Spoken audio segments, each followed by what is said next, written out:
একজন ব্যক্তির ৩ পুত্র ৪ বছর অন্তর জন্মগ্রহণ করে। পুত্রদের মোট বয়স ৩০ বছর হলে কনিষ্ঠ পুত্রের বয়স কত?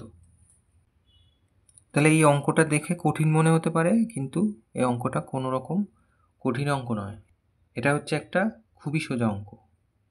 পুত্রদের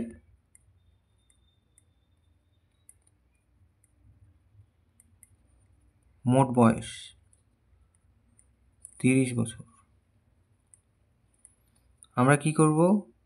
৩০কে ভাগ করব, ৩ জন পুত্র, তাহলে মোট পেলাম ১০।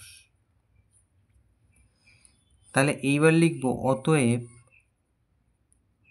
কনিষ্ঠ পুত্রের বয়স,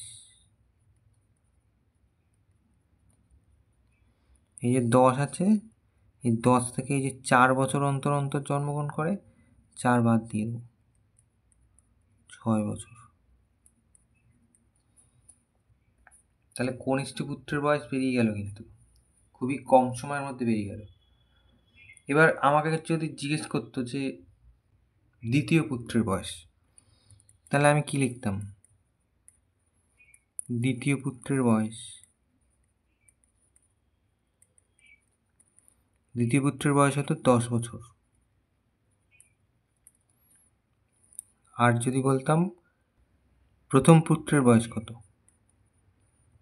তাহলে প্রথম পুত্রের বয়স হতো ১০-এর সাথে ৪ যোগ করতাম, তাহলে ১৪ বছর। তাহলে আমাকে তো এই দুটো জিজ্ঞেস করেনি, এটা জিজ্ঞেস করেছে, তাহলে এটা উত্তর।